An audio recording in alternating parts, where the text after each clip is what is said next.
संस्थापकाय च धर्मस्य सर्वधर्मस्वरूपिणे अवतारवरिष्ठाय रामकृष्णाय ते नमः। वसुदेवसुतं देवं कंसचाणूरमर्दनं देवकी परमानन्दं कृष्णं वन्दे जगद्गुरुम्।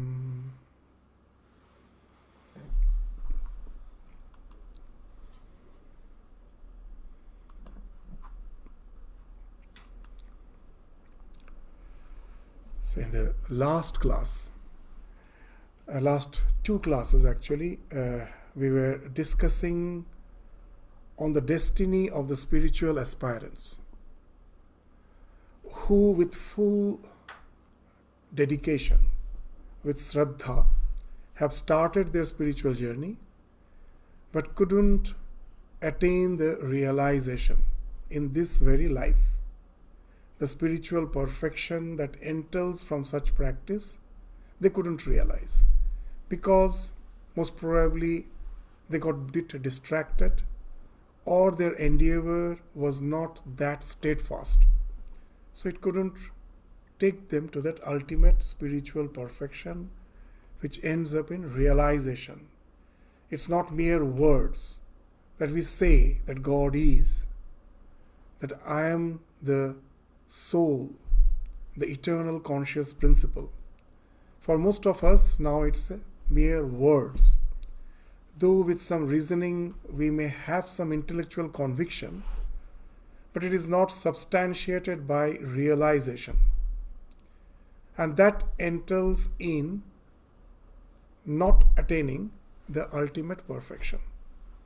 So in that case, what's the destiny of such a person? Is all his endeavor goes to west? Does all his endeavor goes to west? Is of no use? And even we know that we believe in post-mortem existence, that after death, because of all our good deeds, we accrue merits and that entail in a higher birth. Now such a yogi, for his spiritual endeavor, as such have detached himself from the so-called meritorious activities. And he was exclusively practicing the spiritual discipline. So that way, he neither attains the worldly goal, which is attainable through all the meritorious act, like after death, going to some higher plane of existence. That also he misses out, most probably. And as well as all these endeavors didn't allow him to enjoy the life here itself, in this earth. All will be, we know that we generally, from the worldly point of view, we say, oh, he has wasted this life and the life hereafter. So in Sanskrit, these two words are the words which are used for that is iha, amutra. Iha means here, amutra means hereafter. So that's the doubt with which we find Sri Arjuna is approaching Sri Krishna, Bhagavan Krishna. And Sri Krishna is assuring that know it for certain, nothing is wasted. The destiny of such a person was described by Krishna in the two verses which we studied in the last class, the 41st and the 42nd of the 6th chapter. The 41st, what it says, Prapya punya kritang lokan ushitva shashvati sama shuchinang srimatang ge yoga bhrashto abhijayate. That when I am on the spiritual path, if I practice sincerely, even if it doesn't enter in the highest realization, one thing we can be certain of, that we develop a taste for the practice, as in the last class we were discussing. So what that taste speaks of, it's a liking for something which is far, far superior than the sensate pleasures of life. as we discussed, the sensate pleasures of life has a limitation. It cannot give us the highest happiness. Why? Because there is a satiation. Whatever the sensate pleasure may be. That I relish certain dish. From the morning I was planning I will go to the restaurant, or at home we will be cooking. So much hours were spent. And then when it's the time for relinquishing it, half an hour at the most, I'm satiated.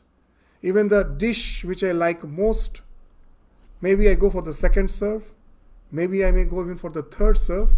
But after that I cannot continue. It's over. It's so momentary. It takes me to the climax. Next moment it is evaporating. So that's the limitation of all worldly happiness. With however we endeavor to get all the worldly happiness, it can never continue. It goes to a satiation and then it evaporates. It takes us to the climax and then it evaporates. But there is a joy which is much, much superior to that, which speaks of continuation. How? We forget about spiritual life. That if even we find that in our day-to-day life, if we develop the culture for some music, art, all the performing arts, you'll find there's a wonderful joy out of it. What's the joy? That when my skills are yet to meet the challenge, I'm struggling, I'm endeavoring, I'm not getting any happiness out of it. But when my skills meet the challenge, most probably I was practicing instrumental music, and when my skills meet the challenge, now I'm an expert. I can play skillfully. So what happens now? A wonderful thing that in the modern day they say you enter into a state of flow. Your entire attention is what you are doing. You love it. You're so intensely absorbed, all the external distractions starts falling off first.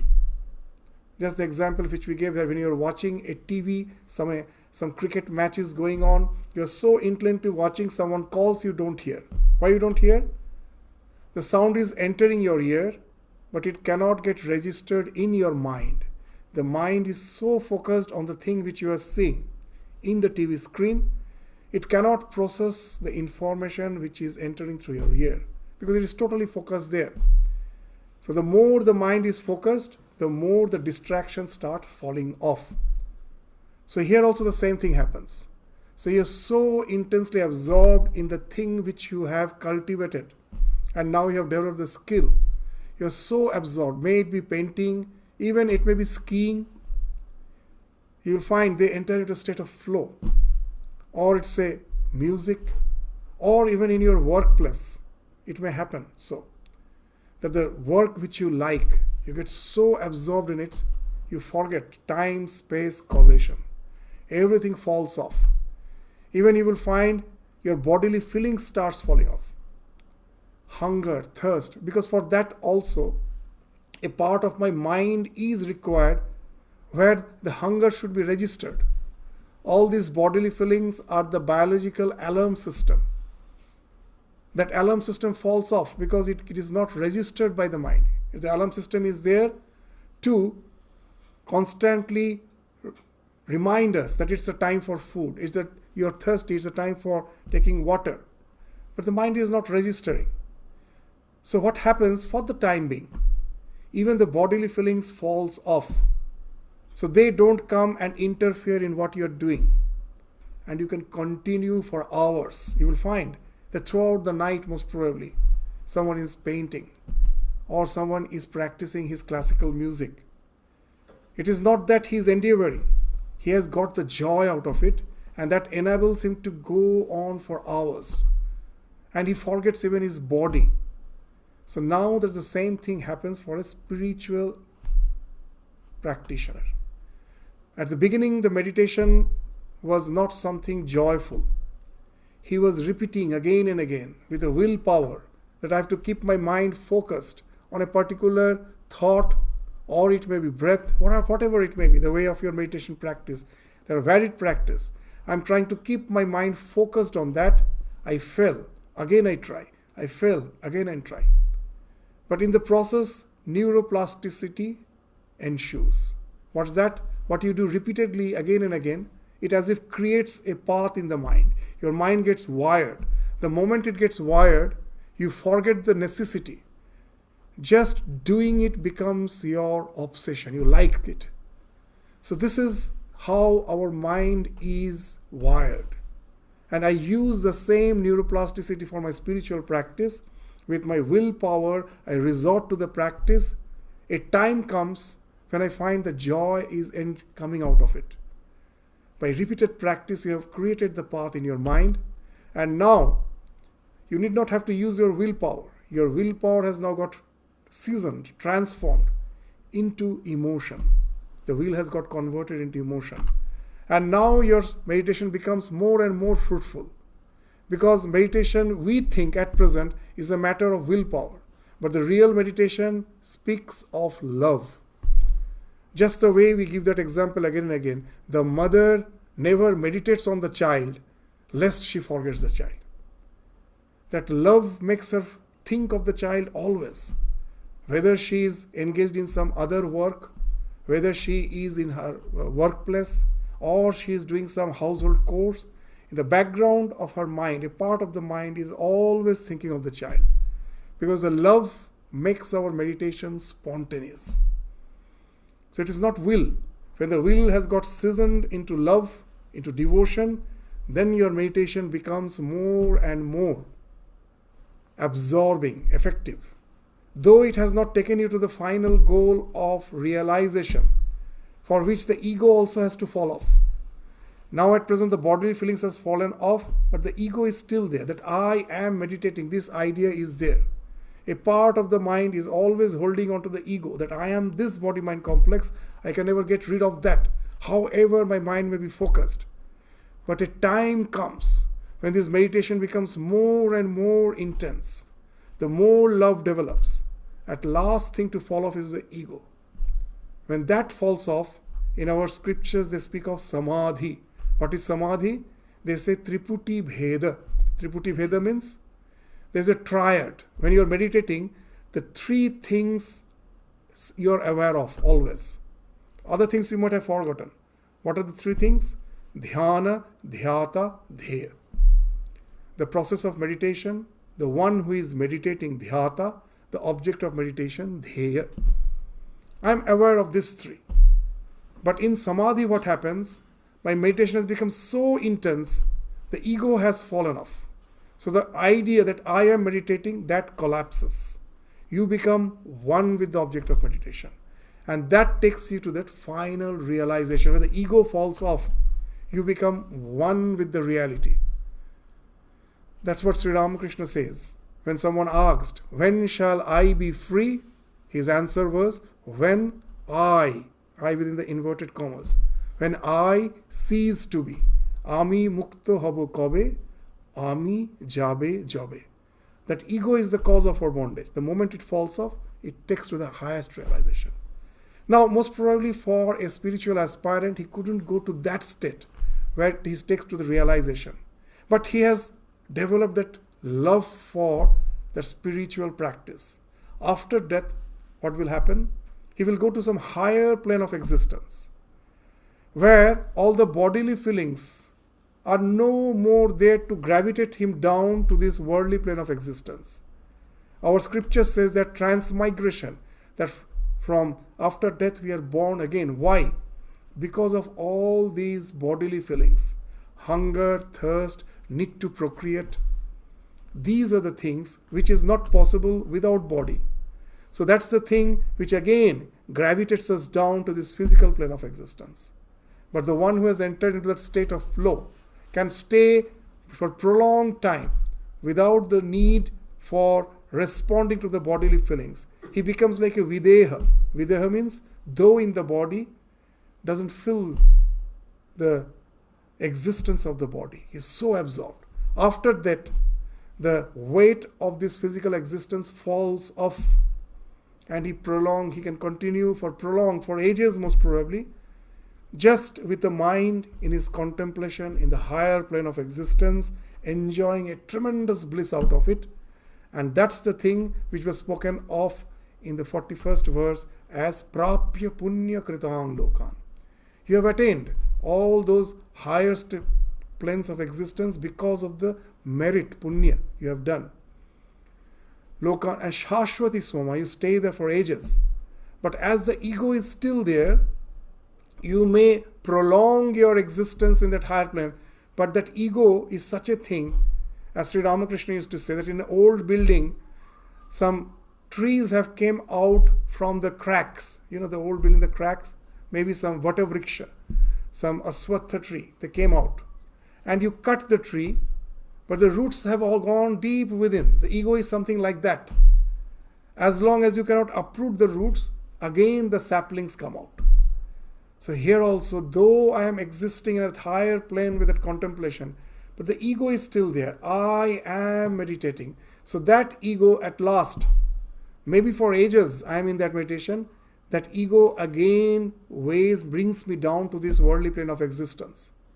But as I have already developed the culture for meditation, I won't be born just anywhere. In a particular type of family I will be born, where they are contemplative and they are sufficiently wealthy. Because I find that to lead a life of spirituality, your bodily needs has to be taken care of. If I am hungry, I cannot meditate. Khali pete dharma hoy na, as Sri Ramakrishna used to say. There cannot be any religion in empty stomach. So to take care of the bare necessities, you will be born in a family which is sufficiently wealthy, so that your bodily needs are taken care of, and they are shuchi. The family is not very worldly in the sense of they're too much attached to the sensuous pleasures of life. They also, that family is already have developed that spiritual culture. There's an environment of spirituality there. In that family you will be born. So don't think your effort is wasted. And if you have really progressed and you have developed tremendous urge for liberation, but because of that ego, a trace of ego was still remaining, so you couldn't get liberated. So you need not have to wait for that age-long going into a deep state of meditation in the higher plane. You immediately take birth again in the next life as a yogi in the family of a yogi who are highly evolved. So such a family you are born, so that your spiritual journey just continues and helps you to go to the liberation as early as possible, maybe in the very next birth itself. So that was mentioned in the 42nd verse. Athava yoginam eva kule bhavati dhimatam. You're born in the family of a yogi, highly spiritually evolved family. There you are born in the family of yogi. Etadvi durlabhatarang loke janma yatidrisham. So such families are rare. To get a chance to be born in such family where your spiritual journey continues and immediately it helps you to take to the liberation, it is rare indeed. But if you do have that intense yearning, what's the intense yearning like? As Sri Ramakrishna used to say, someone told, I have intense yearning to his guru, but I cannot go to the highest realization. The guru didn't answer. He just took him for a bathe, for a dip in the village pond. And when the disciple just took a dip inside the pond, the guru grabbed his shoulder and thirsted and kept him below the water for some time. And he was gasping for breath. And at last he was released. And then the guru asked, how were you feeling? Well, I was just gasping for breath for a year. Well, do you feel for your spiritual evolution that way? That's the intensity. That without the year I cannot exist.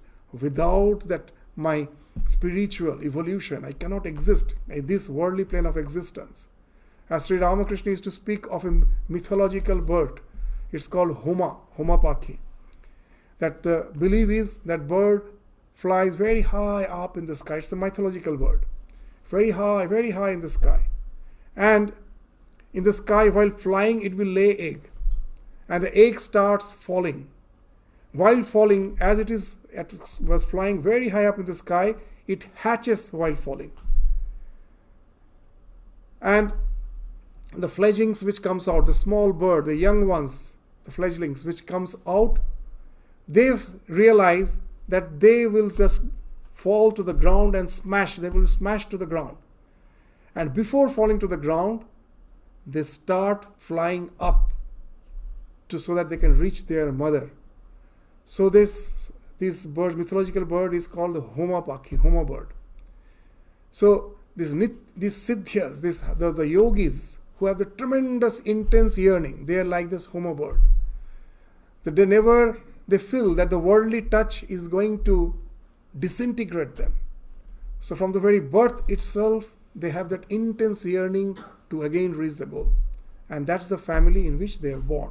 After saying this, as a conclusion, now the 43rd verse, which we will study today, what it is saying, this 43rd verse, Tatra tang buddhi sangyogam labhate purvadehikam yatate cha tato bhuya samsiddhau kuru nandana.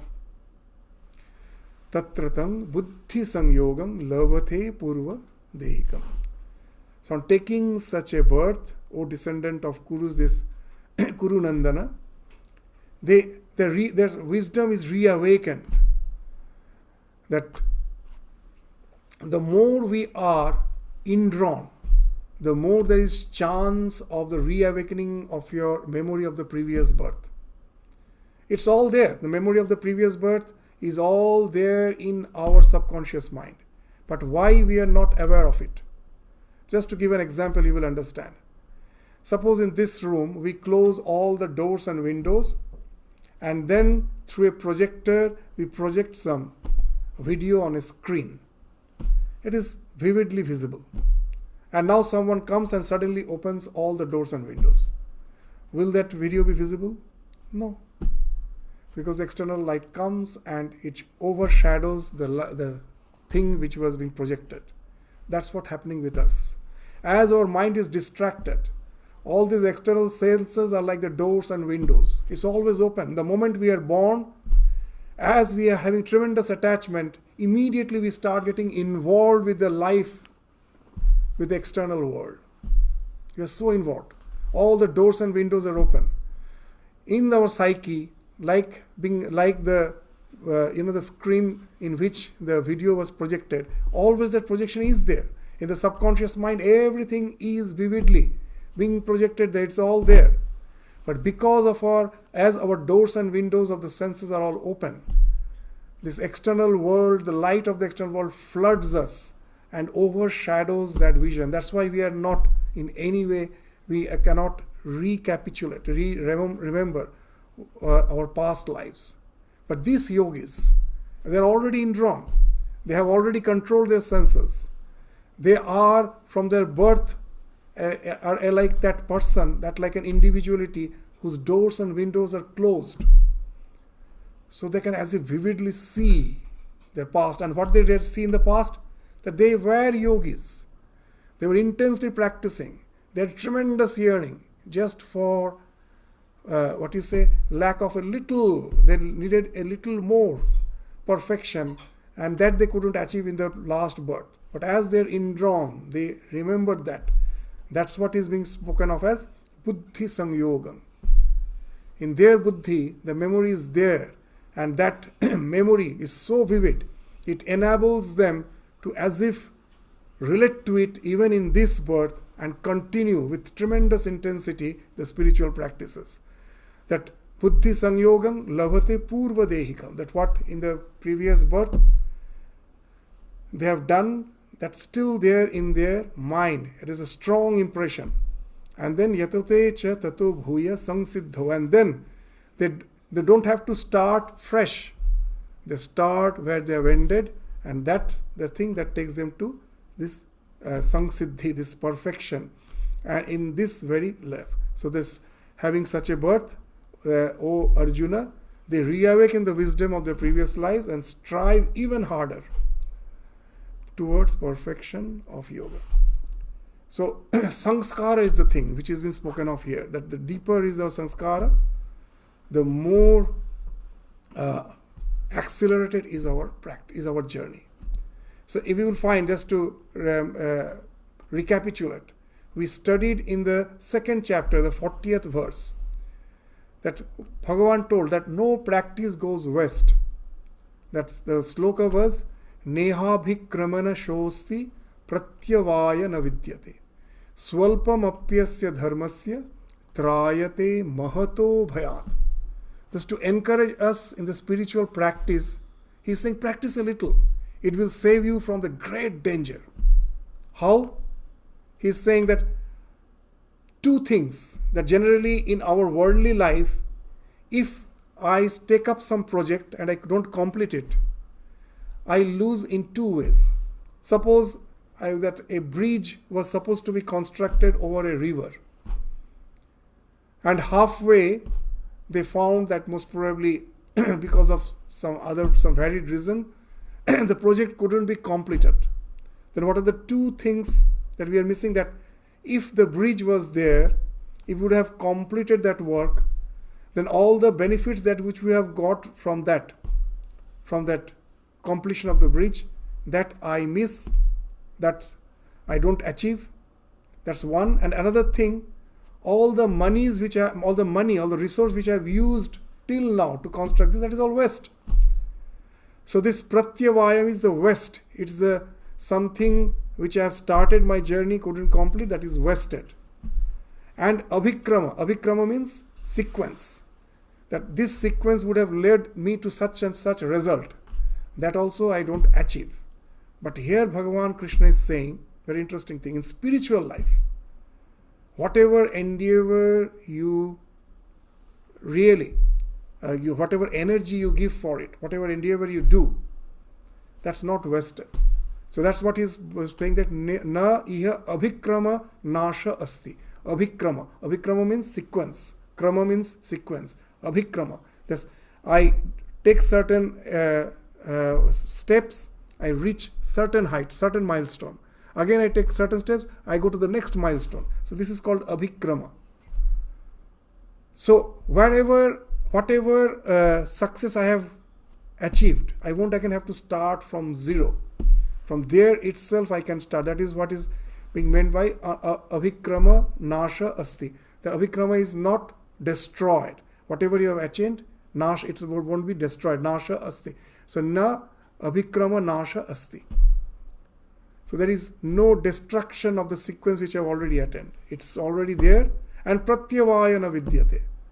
That all this effort has been wasted. That it has incurred me some ill effect, bad effect. No, nothing like that. Swalpam apyasya. That if you have developed that love, Swalpam apyasya dharmasya speaks of what? That through meditation, the will has got ripened into devotion, as we were speaking. Once that has happened, now there is no fear for you. This love will take you, drag you.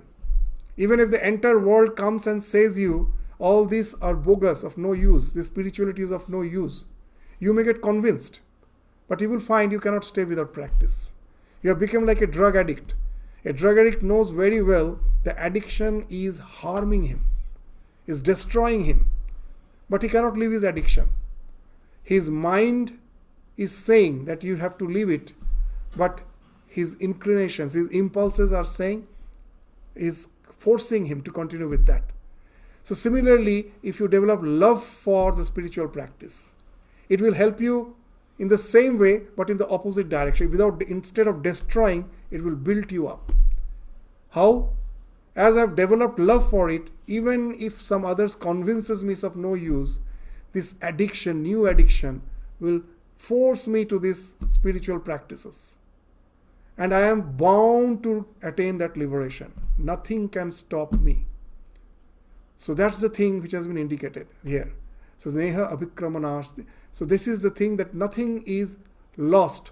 So you, once you develop a little love, this addiction, this love for your spiritual practice, that will take you to the highest goal, either in this life or in the next, in spite of your willful resolution or not.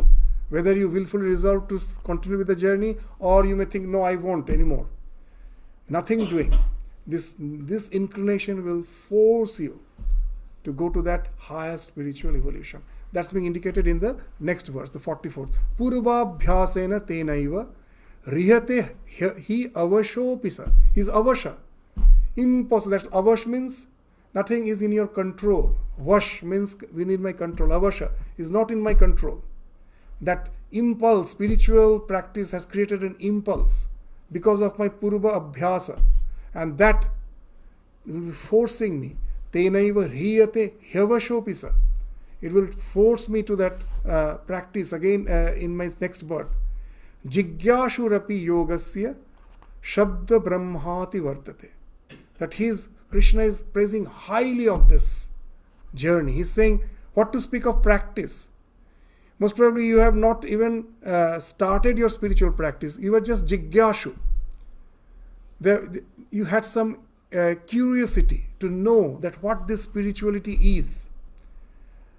And being jigyashu, you started inquiring into it. He says, even for such a person who has started inquiring into the spiritual dimension of one's existence, he will attain a goal much better than attained by all the things which is assured by the Vedas. Shabda Brahma is the Veda. The Veda says, do such and such yajna, you get such and such a result. You get swarga. So here Bhagavan is saying something tremendous. He's saying even those who through all those practices, now in the present day we don't read the Vedas. But almost equivalent to the Vedas is what? All our so-called professions. That I go through such and such course, I do such and such, I develop such and such skills, I get the result. Here Bhagavan is saying that your curiosity for spiritual journey will result in a destiny which is even greater than all this. You may say, how? By all these my studies, developing skill, all my degrees, I have attained a job. And this fool just thinks of sitting and meditating what he has attained. And how can his attainment be greater than mine? So that's the thing we have to understand. How? Why? The one who is curious about the spiritual dimension of one's existence, what happens,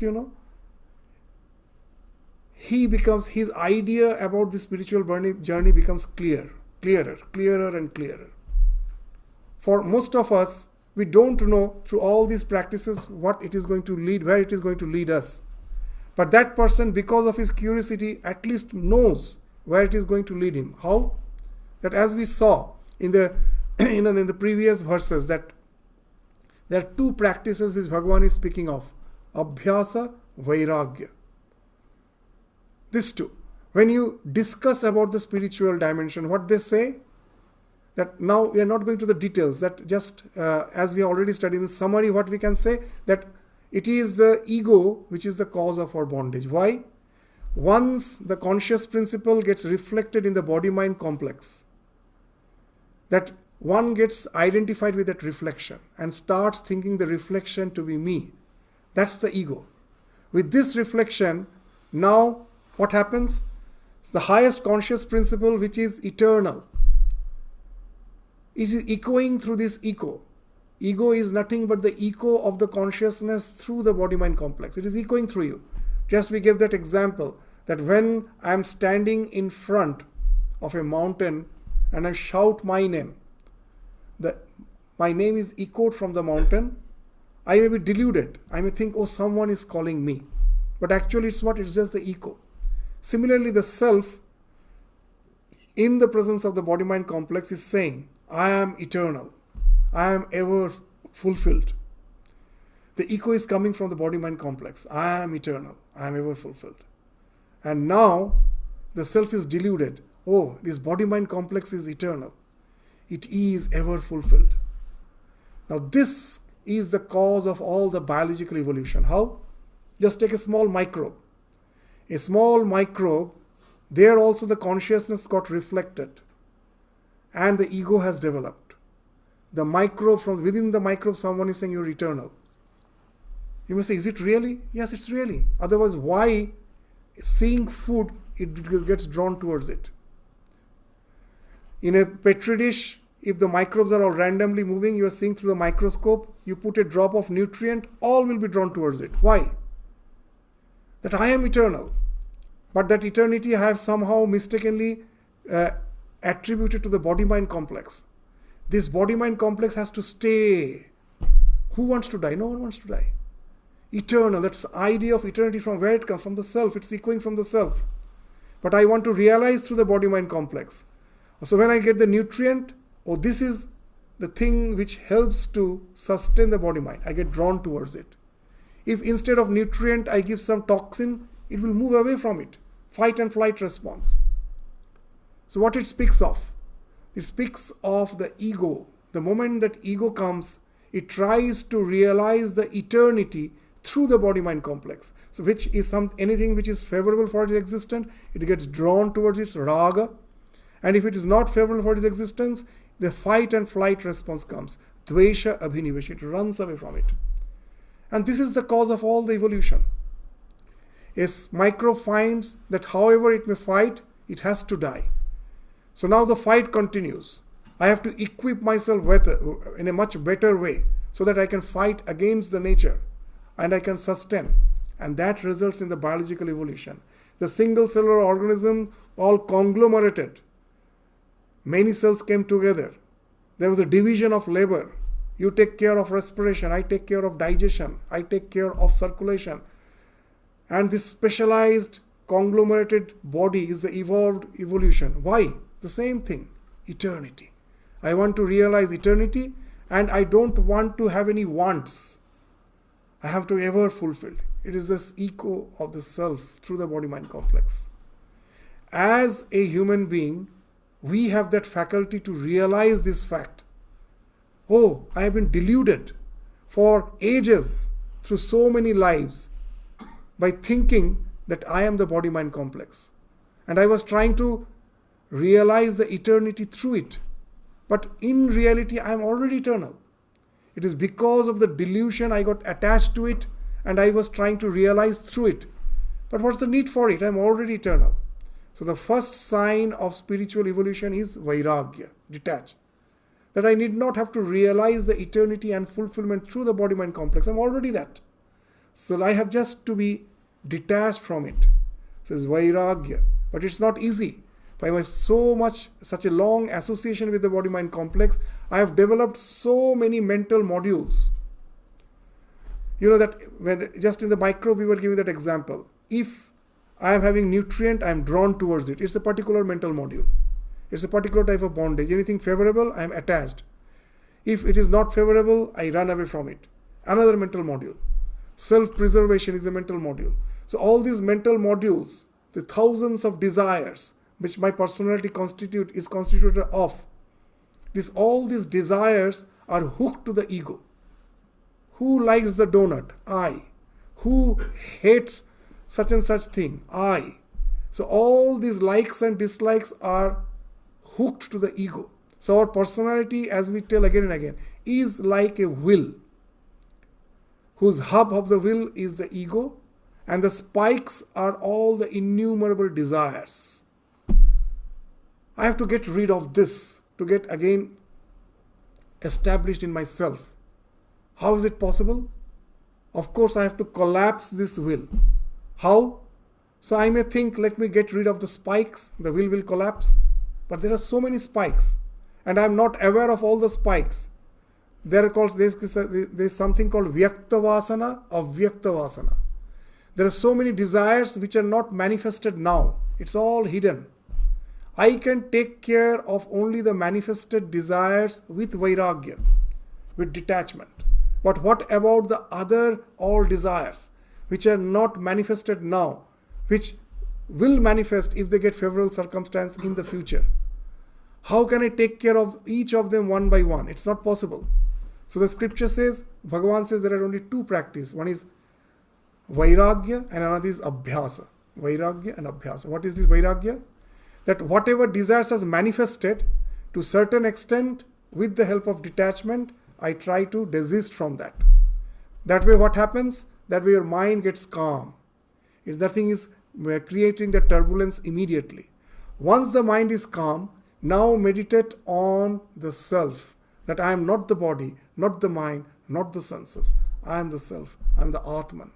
Or if you are a devotee of God, God is I am. We are as eternal spirit, always there. This body may fall off, but I am there in eternal companionship with the divine. So this meditation, whether it be a devotee or it's a jnani, what this meditation is doing, it is hammering the ego. It is hammering the ego, the hub of the will. So to do this, I need a focused mind. I need a focused mind. So first, I have taken care of all the vyakta vasana, of all the manifested desire, to calm down my mind with detachment, with vairagya, and abhyasa is taking care of the hub of the will. If I can get rid of the hub of the will, all the spikes will collapse at once for all. I need not have to take care of them one by one. They all fall off.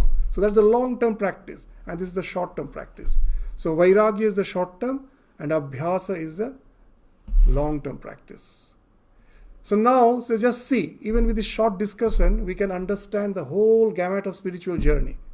A jigyashu, once he understands this, now he will develop the motivation. Otherwise, you may think, why should I practice? Even a fool doesn't practice anything unless there is a purpose. If there is a purpose, then only he will do something. So you now know the purpose, and then only your practice starts. And once your practice starts, the goal which you are going to attain, nothing in this world can, because with all your degrees, qualifications, I may get something in this life, but can I hold on to it through eternity? No. This nature is such that it will give me all things in bounty at certain point of time. As a young man, my intelligence is there, my energy is there, skills are there, and I am so confident I will rule the world with all these things. But as we age, nature takes away everything. We find that we are such frail beings, helpless. At one point of time, we thought everything is under my control, and then I find everything has been dragged away from me. Nature gives me everything at certain point of time, takes away everything at certain point of time. And we again become a pauper. And then we realize that trying to realize eternity in nature is impossible. But that's how we were going through the process of transmigration. Have we attained anything through that? No. Nothing we have attained. Like a helpless boat, sometimes we were on the crest of the wave, again we were falling, life after life. But the one who have even got the idea that what the spiritual journey can lead to, now develops a motivation for that practice. I have to get rid of this. Why should be a puppet in the hand of nature? Let me get established in my own self. And this, what is the intellectual conviction, starts your journey. And that way, what Krishna is saying, that he is even much far better than all those who are endeavoring for all those worldly gains. That is Shabda Brahma. That is all the worldly gains by developing skills and intelligence. Whatever you are trying, this practice is much better than that, because this is going to give you the ultimate fulfillment. The others may give you temporary fulfillment, but it will again take away everything from you. It will again make you a pauper. And you go through this life after life without getting any, as such, fulfillment. But this is going to give you the ultimate fulfillment. So that's why Jigyashu, the one who is Jigyashu, is curious, who has somehow tried to understand the spiritual journey, is much better even those who are might be highly established in this worldly life with all their endeavors. He is much better than that. That's what Bhagavan is asserting. So that's why he's saying this abhyasa is very important. Once you start, once you're in this journey, nothing can stop you. As Sri Ram will just say a very interesting story in the Gospel of Sri Ramakrishna. He's saying a very interesting, funny story, that a man was forcefully converted into Islam. Forcefully, the mullahs came and forcefully converted, and he was actually a devotee of Jagadamba, of the Divine Mother. So now they forcefully converted him to Islam, and they forced him to chant the name of Allah. So go on, chant the name of Allah. So this man was chanting Allah, Allah, and now and then suddenly he will shout out Jagadamba. And these mullahs were very angry. They told, why? Just now we told you to take the name of Allah, and now again you are taking the name of Jagadamba. And then this says, please pardon me, that I am trying my best to take the name of Allah. But your Allah is just in my throat. The below throat means my entire personality is filled with Jagadamba. So this Jagadamba is pushing out your Allah again and again. So from inside, it is pushing out your Allah. This automatically comes out. So that speaks of Purvabhyasa. Whatever you have practiced, your psyche is already full with that. In a subconscious mind, whatever other may try to thirst on you, it's very shallow. It will be just thrown out. So that's the thing he's saying, Purvabhyasena tenaiva riyate havashopisa. So Guru Maharaj's examples are wonderful. Very simple words. He will just speak of the highest truths of the spirituality in such a simple word. So that's the thing in the 44th verse they say. And in the 45th verse, what's the thing? The same idea. Prayatnat yatamanastu yogi sangshuddha kilvisha aneka janma sangsiddhau tato yati parangatim. He's striving diligently this and purified from all sins and becoming perfect. Through many births, he reaches the supreme goal. Aneka janma sangsiddhau tato yati parangati. That through many births, so as you will find that as you have practiced in the previous birth, you are born with the samskara. Tremendous, and this this yearning in the present. You find that there are so many children.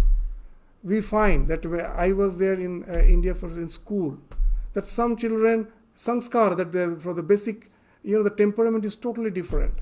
That generally all are outgoing. Someone we find is indrawn, have a tendency for the spiritual practices. That speaks of the sanskara, from where he has developed. It must have been done previously. So Swami Ramakrishna, again, I will just, it doesn't need much explanation, but this funny one example Sri Ramakrishna is to give.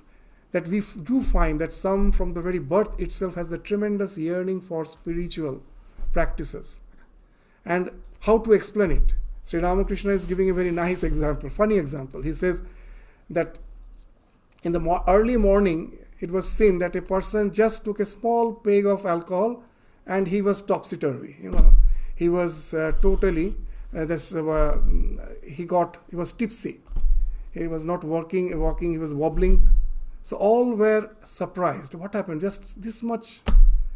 And then someone told, oh, you haven't seen. Actually, yesterday throughout the night he was drinking. We have seen only in the morning that little. So actually he was drinking throughout the night.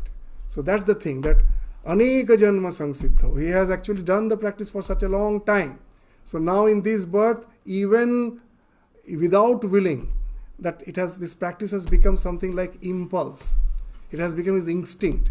Even without his own conscious practice, it will take him to that ultimate goal. And then the last two verses, the 46th and the 47th, so that will speak of the supremacy of yoga. To make us convinced of the fact that this is going to give you the highest attainment in this life, this Krishna is concluding this chapter with the idea of the supremacy of yoga in the next two verses, the 46th and the 47th. What he is saying? Tapasvibhyo dhiko yogi jnanibhyo pi matodhika karmibhyascha dhiko yogi tasmat yogi bhava Arjuna. That one is tapasvi, practices austerity. So he has taken that tapas, means what is this? This vairagya. He is established in vairagya, that all the vyakta vasanas he is taking care through austerity. A realized soul is far better than that, because he has just taken care of only one leg of the spiritual journey, tapasvi. And jnani, he has started his abhyasa, but he is yet to reach the goal.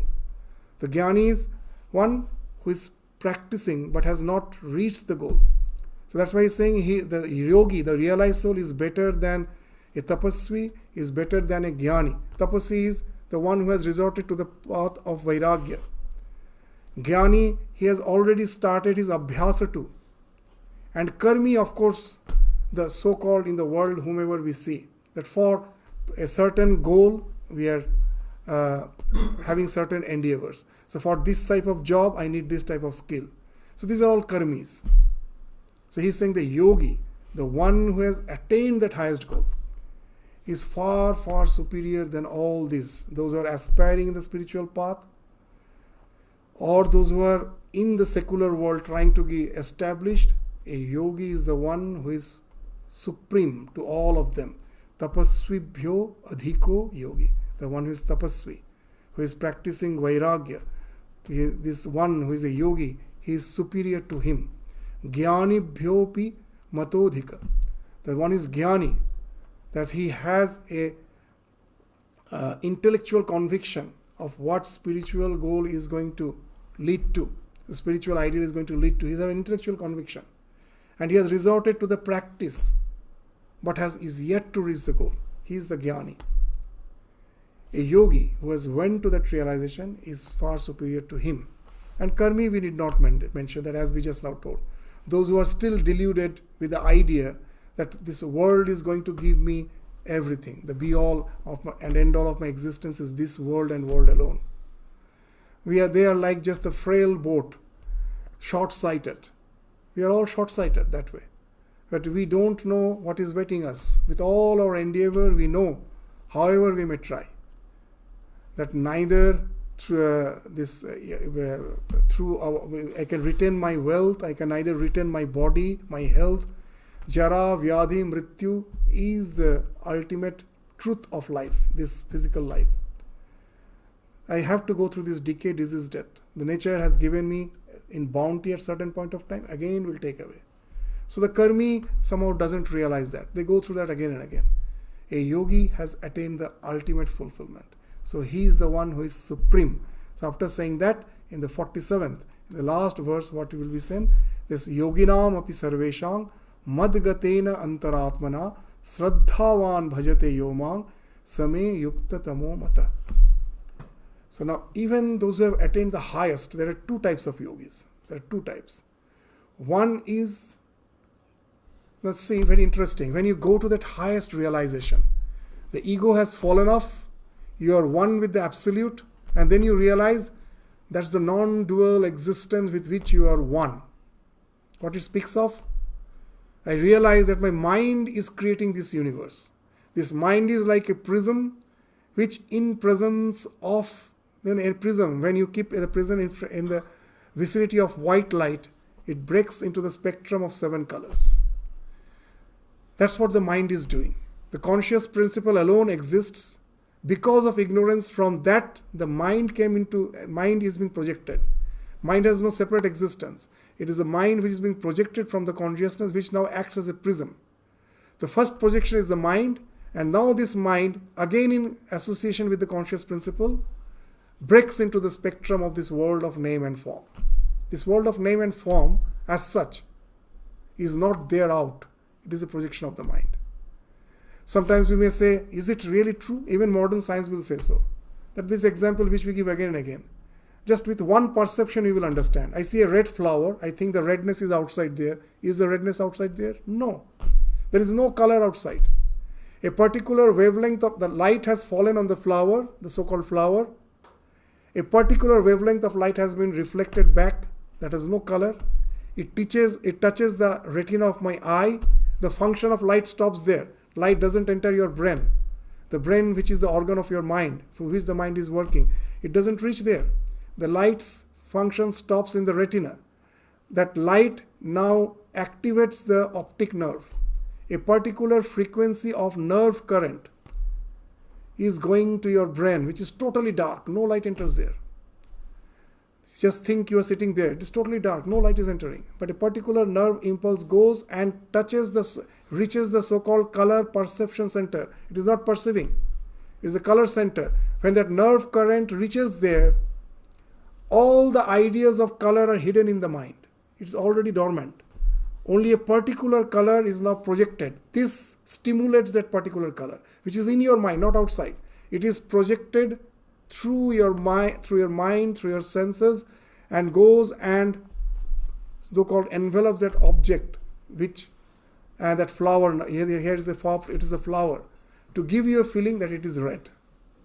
So now you will find the entire world is nothing but the projection of your mind. The mind is a projector. All the 5 senses is not something what is out there I am perceiving. Something is coming in. But it is just the stimuli which is activating my mind, and what I see is the projection of the mind. Now if I say that the mind itself is not conscious, for a dead man, the mind is not working, the brain is not working. You need the conscious principle to be in association with the mind. Just like a computer. In a computer, the hard disk cannot work by itself. It has to, a bias voltage has to be passed through it.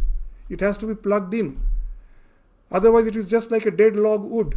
The moment the bias voltage is there, now this becomes as if conscious, intelligent. And then the world of virtual reality is projected from it. So it's something like this. Hard disk is like a prism, and the consciousness is just like the bias voltage. So this bias voltage, this consciousness coming in association with the mind projects this world of name and form. So what happens in that highest realization? This mind has fallen off. You become one with that absolute reality. So from that, when you come down, very interesting thing. When I come back to my mind, now it's a conviction, it's my conviction that this world is not tangibly real. Actually, I am that conscious principle which is appearing as this world of name and form because of its association with the mind. But how it has happened, no one can answer. That from within the mind, I can never answer in a question which is beyond the mind. So that's where the question of ignorance comes. That how that consciousness, the perfect, appears as imperfect, as this world of name and form. I can never answer. But there's a way out. From this, through such particular practice, I can go there. So that we hear that from there's a world is a product of ignorance. That's the ignorance. Ajnana. That how it has become this, I can never answer. But in our attempt to answer that, there can be two answers. That ultimate reality is that conscious principle which is appearing as this world. Or we can say that the consciousness as well as this projection both belongs to a conscious being.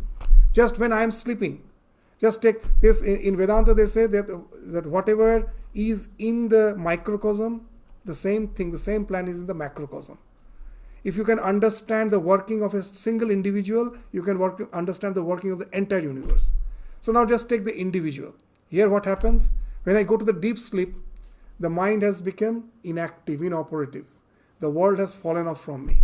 When I wake up, again the mind is active, and the consciousness coming in association with the mind projects this world.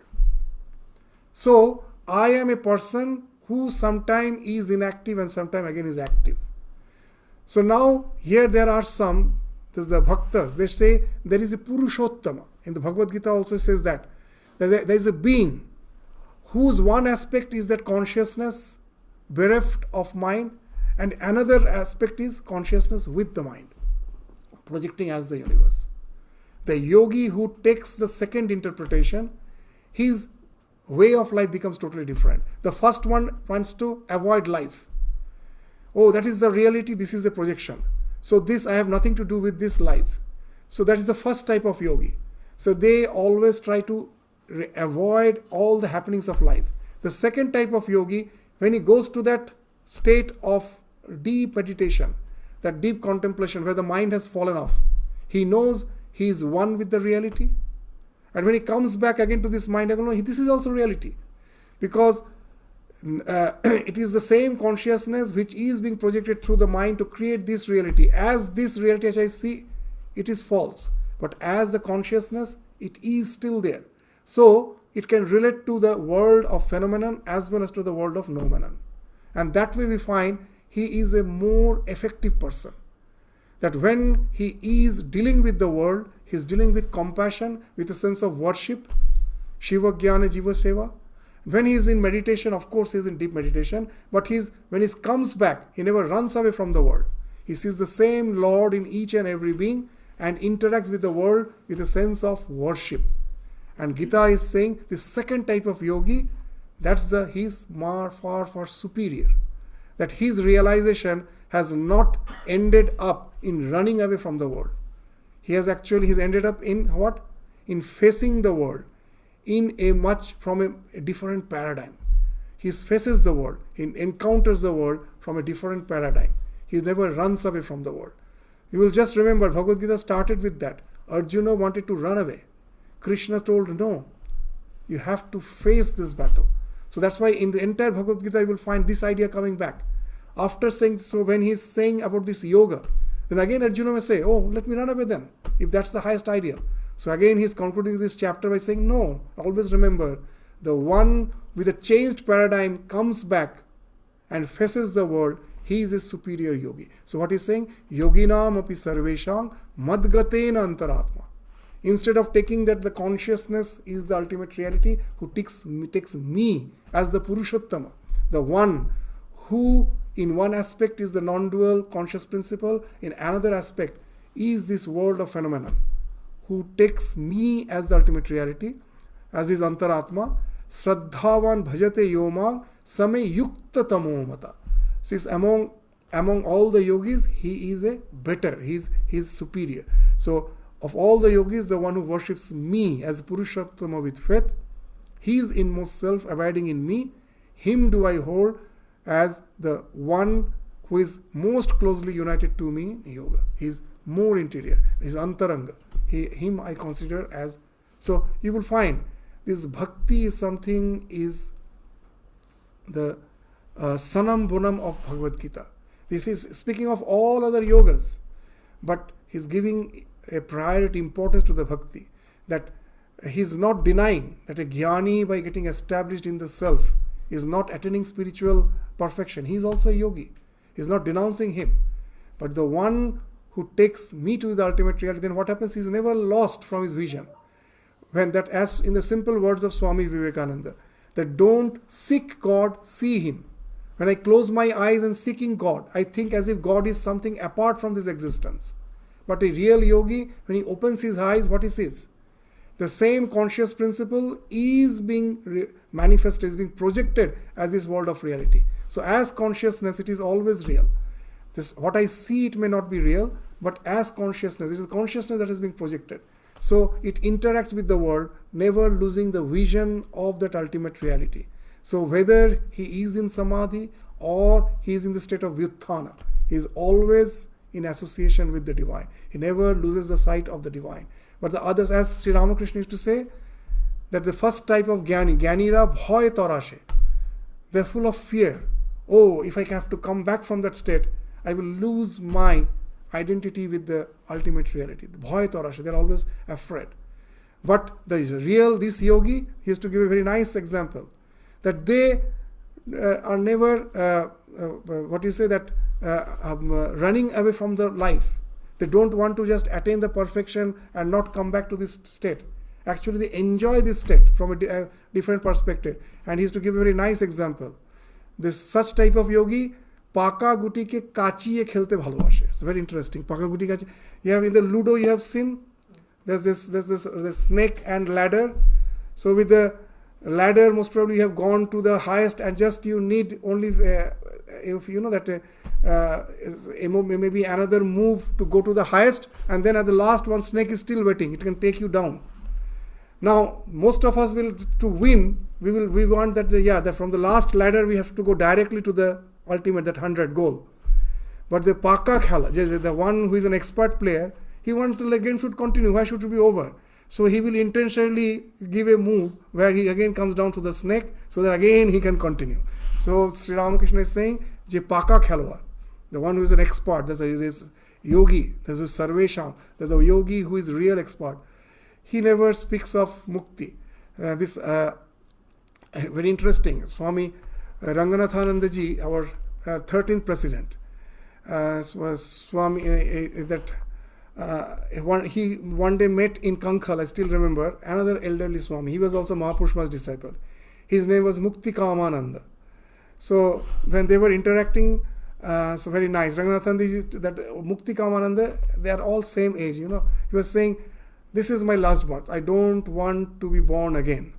And immediately Ranganathananda ji replied, I am quite happy. I am quite happy to be born again. If I am born again as the what you say, this as a disciple in this Ramakrishna organization. Even our Damodaranji used to say the same thing. I will be born again as a brahmachari of this order. So that's the thing he used to say. What's the idea? That I again want to, if I again have to come down to this world, that's not a problem. But let my vision be totally altered. Let me not take this life in the worldly way.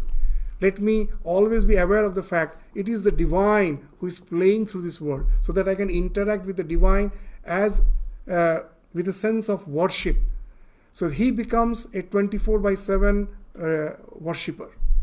For others, as Sri Ramakrishna says, that for most of us, religion is just before breakfast. So in the morning I wake up, I have my shower, I have a special set of cloth, I wear it, go to a corner of my house or the shrine, I do my worship, I feel exalted. Oh, I am relating to the divine. I sow incense, I give flowers, I give some prasadam, and now I come back, now it's time for my office, I change my dress and sit for my breakfast in my breakfast table. Now I'm a totally different person. This was spiritual, this is secular. This has nothing to intermingle. But the Uttama Yogi is what? He knows even when I'm interacting with the world, actually I'm interacting with the divine. A teacher, when he's facing the students, he knows the God is in the form of the students. In wherever, a doctor going to the patient, he knows this God is in the form of the patients. This Murkha Narayana, Daridra Narayana, Sri Ramakrishna, Swami Vivekananda is speaking of, they're all the God in that form. So they never stop their worship. Even outside the shrine, when they are intermingling the world, their worship continues. So they are 24/7 spiritual practitioners. They are not part-time spiritual practitioners. There are yogis who are part-time. But here we find the superior yogis are one who are whole-time practitioners. So they never lose sight of the divine. So that's why Bhagavan is saying they are the supreme yogi, even among the yogis, who take me as the ultimate reality, and both the noumenon, the existence beyond the phenomenon, that as well as this phenomenon, as two aspects of my reality, and never try to run away from one and just get established in the other. They're quite happy with the both, and they relate to the world from a total different paradigm, different orientation. So they, though in the world, are still mukta, and they are the superior one. So with this, the chapter ends. But this chapter is one of the most beautiful chapters. So we won't go to the 7th chapter immediately. The next class, we will try to have a summary of the entire chapter, maybe in 1 or 2 classes. But it's after 2 weeks. Yeah, the next week we have this is the Janmashtami celebration, and the following week we have one of the Swamis visiting. The morning the class won't be there. In the evening we have a session. I think we have to just through email let all know the morning class will be cancelled. In the evening, of course, we have a satsang. So, and then again from 8th September, we will continue with our class on Bhagavad Gita. So with this, we stop our discussion today. Thank you all. Namaskar.